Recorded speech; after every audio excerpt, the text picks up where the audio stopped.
Hello दोस्तों, नमस्कार। उत्तराखंड सरकार ने भी यानी अपने एम्प्लॉय जो लोग उत्तराखंड में काम कर रहे हैं उन लोगों के लिए न्यूनतम वेतन जो बढ़ोतरी हुई है उसकी नोटिफिकेशन जारी कर दी है। यानी इस नोटिफिकेशन के हिसाब से अब आपकी सैलरी 1 अक्टूबर 2022 से मिलेगी। यानी ये नोटिफिकेशन अब अप्लीकेबल होगा। दोस्तों, इस नोटिफिकेशन को समझने के लिए सबसे पहले आपको जो एम्प्लॉय कैटेगरी है उसको समझना होगा कि आप किस कैटेगरी में आते हैं। यानी इस नोटिफिकेशन में जो सैलरी बढ़ाया गया वो कैटेगरी के हिसाब से बढ़ाया गया, कैटेगरी में बांट दिया गया है। तो चलिए सबसे पहले समझते हैं कि आप कौन सी कैटेगरी में आएंगे। अब आपको यहाँ पे देखना है कि आप कौन सी कैटेगरी में आएंगे।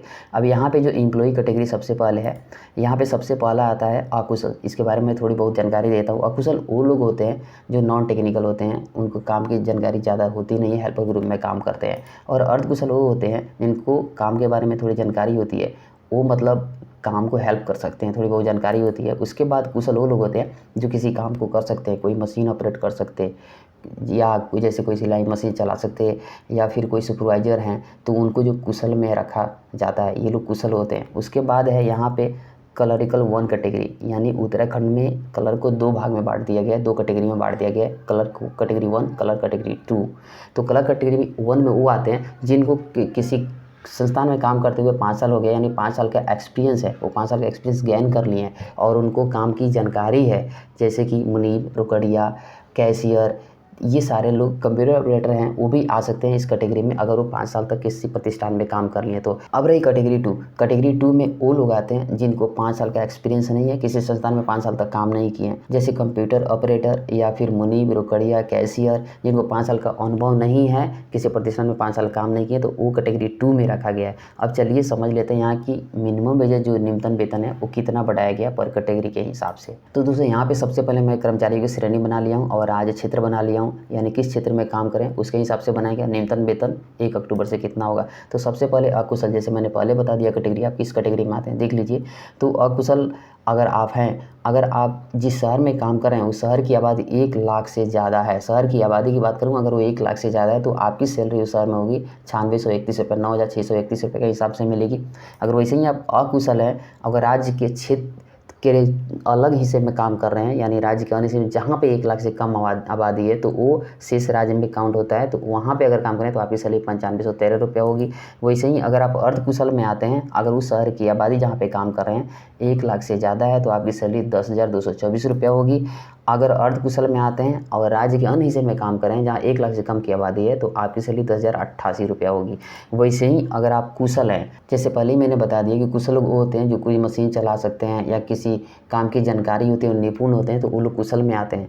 तो इनके लिए जो सैलरी रखी गई है वो 1 लाख से अधिक आबादी वाले शहर के लिए जो है 10,818 रुपया रखी गई है। यानी आपकी शहर की आबादी 10,000 अगर आपकी यानी आपकी शहर की आबादी अगर 1 लाख से ज़्यादा है जहाँ काम कर रहे हैं, वहाँ पे आपकी सैलरी 10,818 रुपया होगी। वैसे ही अगर कुशल में आते हैं और राज्य के अन्य हिस्से में काम कर रहे हैं जहाँ 1 लाख से कम आबादी है तो आपकी सैलरी 10,670 रुपया होगी। अब कलर कैटेगरी 1 आता है, यानी कलर कैटेगरी 1 में वो लोग होते हैं जो 5 साल तक काम कर लें किसी प्रतिष्ठान में और प्रधान के रूप में, जैसे मुनीब, रोकड़िया, कैशियर प्रधान के रूप में काम करें, थोड़ी सीनियर के रूप में काम करें। अगर वहाँ पे अगर 1 लाख से अधिक आबादी है शहर की तो आपकी सैलरी 11,820 होगी, 11,820। अगर वैसे ही अगर 1 में आते हैं और राज्य के अन्य क्षेत्र में जहाँ पे 1 लाख से कम की आबादी है तो आपकी सैलरी 11,628 रुपया होगी। अब क्लर्कल कैटेगरी 2, यानी 2 वो होता है जिनको 5 साल तक का अनुभव नहीं है, किसी प्रतिष्ठान में 5 साल तक काम नहीं किए हैं, जैसे मैंने पहले बता दिया। और कंप्यूटर ऑपरेटर भी इसमें आ सकते हैं अगर आपकी शहर की आबादी 1 लाख से ज़्यादा है जहाँ काम कर रहे हैं।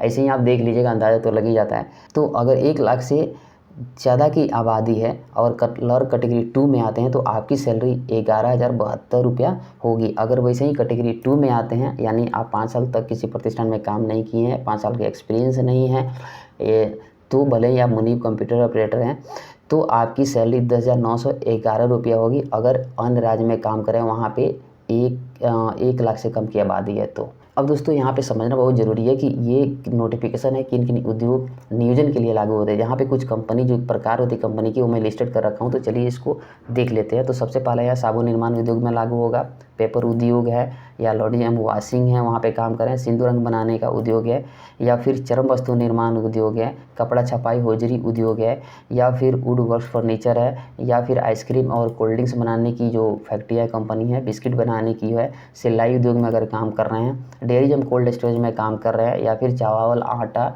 दाल मिल में आप काम कर रहे हैं, या फिर ईंट भाटा उद्योग जहाँ पे ईंट बनती है जो बिल्डिंग के लिए वहाँ पे आप काम कर रहे हैं, या फिर सिक्योरिटी गार्ड के रूप में काम करें चाहे कहीं भी तैनात हो, या फिर पब्लिक मोटर ट्रांसपोर्ट जैसे ड्राइवर ट्रक बस जो चालक है इनके लिए, या फिर पेट्रोल डीजल पंप पे काम कर रहे हैं। तो इन सारे नियोजन के लिए ये नोटिफिकेशन अप्लीकेबल होता है। अगर आप शॉप एस्टेब्लिशमेंट में आते हैं, शॉप में भी काम करें, अगर एस्टेब्लिशमेंट के तौर पे सब एस्टेब्लिशमेंट में रजिस्टर्ड है तो वहाँ पे भी आपकी सैलरी इतनी मिलेगी, यानी दुकानों के लिए भी है अगर वो रजिस्टर्ड है तो चलिए दोस्तों आगे मिलते हैं ऐसे ही कोई अपडेट के साथ, तब तक के लिए बाय, नमस्कार।